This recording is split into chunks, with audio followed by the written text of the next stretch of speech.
Assalamualaikum warahmatullahi wabarakatuh. Anak-anakku sekalian, bahagia kita berjumpa kembali di dalam pembelajaran bahasa Indonesia dan harapan Ustazah Ika bahwa anak-anak hari ini bisa mengikuti pembelajaran bahasa Indonesia dalam kondisi sehat dan bersemangat. Anak-anak hari ini kita akan membahas tema baru, bab baru. Kalau di buku paket ya, itu kita memasuki bab 3 ya. Tentang apa? Yaitu tentang teks prosedur. Bagaimana jelasnya materi hari ini, anak-anak? Mari kita perhatikan dengan baik slide berikut ini.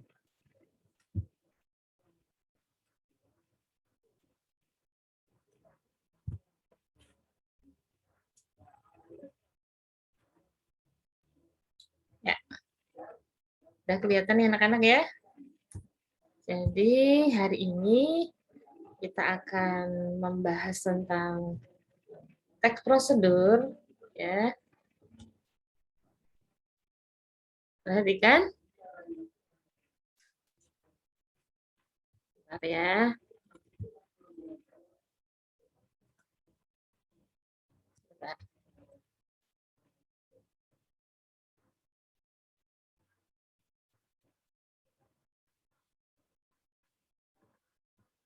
Ya. Nah, anak-anak, ya, bisa diterima dengan jelas ya PPT-nya, PowerPoint-nya tentang teks prosedur. Kita akan mempelajari tentang mengidentifikasi ciri, jenis, dan menyimpulkan isi.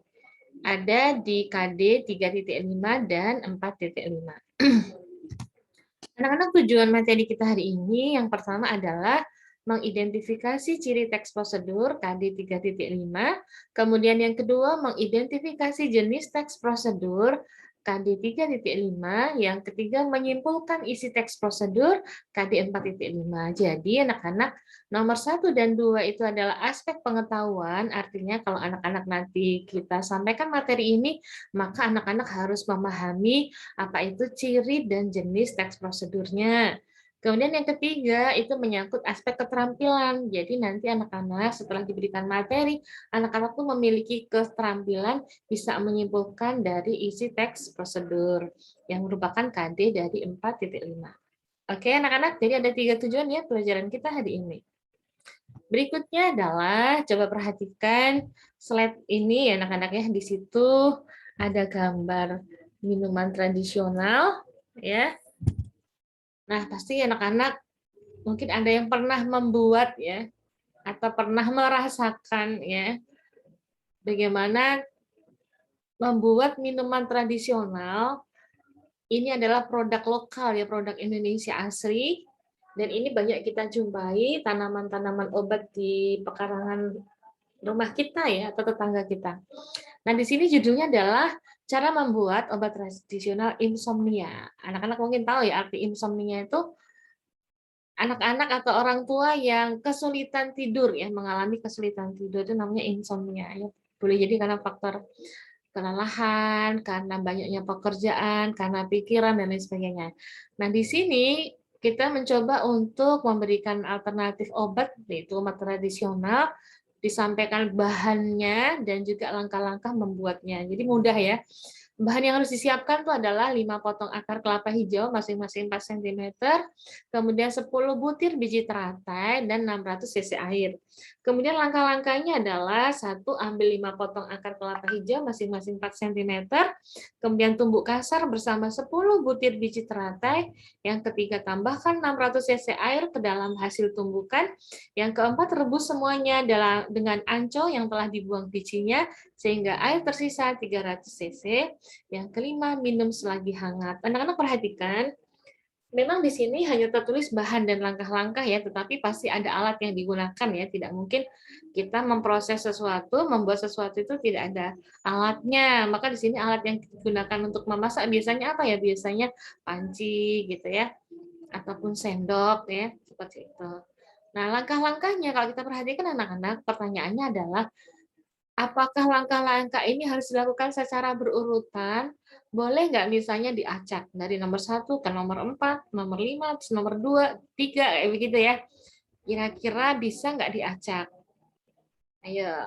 Jadi kalau misalnya kalian tuh pernah membeli mie rebus ya anak-anak ya, mie rebus merek apa kayak itu ya, merek tertentu kan di situ disampaikan ada gambarnya dan langkah-langkahnya anak-anak ya. Misalnya nomor 1, rebuslah air sebanyak 1 gelas misalnya ya. Kemudian tunggu mendidih, kemudian baru dimasukkan minyak, kemudian setelah itu dituangkan ya, setelah minyak empuk dituangkan dalam mangkok ya, mie yang kuah yang sudah tercampur dengan mie tadi ya. Nah, kemudian setelah itu masukkan bumbu-bumbu yang ada. Kemudian terakhir taburkan bawang goreng dan sajikan dalam kondisi hangat. Misalnya begitu ya. Itu kan pasti ada bahannya dan langkah-langkah. Nah, kalau kita membuat misalnya mie rebus aja langkah-langkahnya nggak berurutan kan kita juga tidak mungkin akan bisa menyajikan semangkok mie yang sedap kan begitu ya anak-anak ya. Jadi memang teks prosedur itu harus dilakukan langkahnya secara berurutan. Kalau tidak berurutan namanya tips gitu ya. Tips. Nah, anak-anak kita lanjutkan. Ini dari slide ini cara membuat obat tradisional insomnia. Jadi kita paham ya anak-anak ya. Di situ disampaikan bahan ya, disampaikan juga alat dan disampaikan langkah-langkah. Nah, kemudian ciri teks prosedur apa? Yang pertama terkait dengan tujuan. Tujuan dari teks prosedur itu pasti untuk menjelaskan kegiatan yang harus dilakukan agar pembaca itu dapat secara tepat dan akurat mengikuti proses. Proses apa? Bisa jadi proses membuat sesuatu, misalnya kalau membuat sesuatu misalnya apa kayak kita tutorial anak-anak ya. Di YouTube tuh banyak sekali kita mendapatkan tutorial misalnya kalau proses membuat sesuatu ya misalnya membuat seblak gitu ya bagi anak-anak yang hobinya makan seblak tuh di situ ada itu ya proses membuat sesuatu atau membuat kue bolu ya itu kan artinya kita dengan melihat tutorial tuh disampaikan langkah-langkah sehingga kita yang di rumah ini penonton yang dari YouTube itu atau pembaca itu dapat melakukan langkah-langkah seperti yang disampaikan di tutorial tersebut. Ya, anak-anak seperti itu. Jadi proses membuat sesuatu itu misalnya membuat kue bolu. Kemudian melakukan sesuatu, misalnya apa ya? Misalnya kalau kita melakukan praktikum di laboratorium itu kan ada langkah-langkahnya nih ya supaya kita aman, nyaman ya tidak ada gangguan dalam melakukan penelitian di laboratorium tuh ada langkah-langkahnya. Itu tuh cara melakukan sesuatu. Nah, kemudian kalau menggunakan sesuatu misalnya apa? Misalnya kalau kita bagaimana caranya menggunakan gitar atau bagaimana caranya kita menggunakan alat tradisional angklung ya. Itu berarti kan cara menggunakan sesuatu. Kayak begitu ya anak-anak ya. Jadi anak-anak dari tujuan ini intinya adalah kita ini menjelaskan kegiatan yang dilakukan supaya pembaca bisa mengikuti secara tepat, akurat seperti yang kita lakukan ya. Baik itu proses membuat sesuatu itu ya, yang A proses membuat sesuatu, yang B itu proses melakukan sesuatu dan yang C adalah proses menggunakan sesuatu. Ada 3 ya tujuannya. Proses membuat sesuatu, proses melakukan sesuatu, dan proses menggunakan sesuatu. Kemudian dari isinya anak-anak, panduan langkah-langkah yang harus dilakukan, ya langkah-langkahnya itu harus dikerjakan secara berurutan kan. Kemudian yang B ada aturan atau bahasan dalam hal bahan, ya kan tadi ada disampaikan bahan ya atau kegiatan dalam melakukan kegiatan. Yang C isi kegiatan yang dilakukan secara urut, jika tidak urut disebut tips.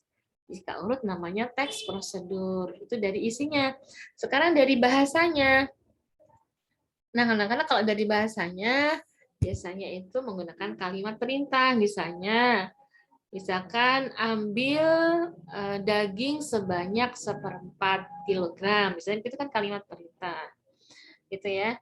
Atau misalnya tutuplah panci sampai air mendidih, itu perintah, ya tutup gitu ya.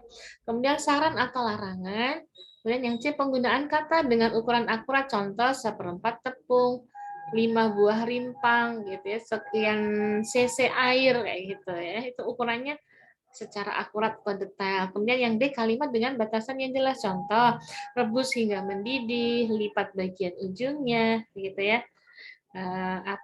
Rebus santan agar tidak pecah kayak begitu ya. Intinya itu kalimat dengan batasan yang jelas. Kemudian berikutnya, nah setelah kita sampaikan tentang bahan, ya langkah. Kesimpulan apa? Kesimpulan apa yang kalian dapat dari pembahasan kita sebelumnya? Dari slide 1, 2, dan 3 tadi ya anak-anak ya. Jadi anak-anak, kesimpulan dari definisi teks prosedur adalah tulisan yang isinya memandu orang lain agar bisa membuat, melakukan, atau memainkan sesuatu dengan bahasa perintah, pesan, dan langkah-langkah, aturan, dan takaran yang akurat. Tuh, sampai nanti jadilah proses akhir berupa sesuatu yang layak disajikan. Itu kesimpulan dari definisi teks prosedur. Nah, kemudian jenis teks prosedur dari sisi tujuan ada 3 ya anak-anak ya. Yang pertama, 1, memandu cara menggunakan atau menggunakan alat. Misalnya alat musik, tadi Ustazah Ika bilang menggunakan gitar, menggunakan angklung, itu kan berarti menggunakan alat. Yang kedua, memandu cara membuat. Kalau seperti tadi, di contoh slide awal kan membuat minuman tradisional, itu berarti kan kita berikan panduan cara membuat, ada bahannya, ada alatnya, ada langkah-langkahnya, kayak begitu ya. Yang ketiga adalah memandu cara melakukan sebuah kegiatan, misalnya kegiatan menari, kegiatan senam, kesegaran jasmani, pertunjukan seni, atau kalau dalam kegiatan kita misalnya melakukan praktikum, berarti cara melakukan ya, melakukan penelitian di laboratorium gitu ya. Ada 3 anak-anaknya dari tujuannya, yaitu yang pertama menggunakan alat, yang kedua cara membuat, yang ketiga cara melakukan kegiatan. Itu anak-anak ya, dari sini mudah-mudahan bisa dipahami dengan baik. Kemudian isi teks prosedur KD 4.5, di sini anak-anak bisa membuka di buku kalian, di buku PR di halaman 45, tentang membuat anting rumbai ya, seperti gambar di ujung kanan, pojok kanan tuh gambar anting rumbai ya. Nah, baca dengan cermat anak-anak ya. Di situ kan ada bahannya ya, disampaikan bahannya, bagaimana membuat kreativitas kita membuat anting rumbai ya. Bisa dijadikan bisnis juga ya, di samping untuk koleksi kita pribadi, itu bisa juga dijadikan bisnis. Nah, kesimpulan isinya apa anak-anak? Kalau kalian baca dari awal sampai akhir, ternyata di situ memandu orang lain untuk berkreasi membuat anting rumbai atau tassel. Selain anting, tassel dapat dibuat menjadi aksesoris hijab, dipakai untuk gelang, gantungan kunci, kalung, atau baju. Jadi intinya perhatikan jenis teks prosedurnya ya. Kalau kalian melihat dengan cermat, apakah membuat anting rumbai ini termasuk jenis teks prosedur membuat sesuatu, apa cara memainkan sesuatu, atau melakukan sesuatu ya. Masih ingat ya, kalau tadi kalau sebelumnya saya kan pernah menyampaikan tuh ya. Nah, kalau dilihat dari judulnya kan membuat anting rumbai nih, menurut kalian, menurut anak-anak, berarti masuk kategori yang mana? Membuat sesuatu, apa cara memainkan sesuatu, atau melakukan sesuatu? Ya, pilih ya. Nah, kemudian jika langkah-langkah di dalam membuat anting rumbai ini tidak dilakukan secara urut, apa yang terjadi? Bisa nggak menjadi hasil akhir yang baik?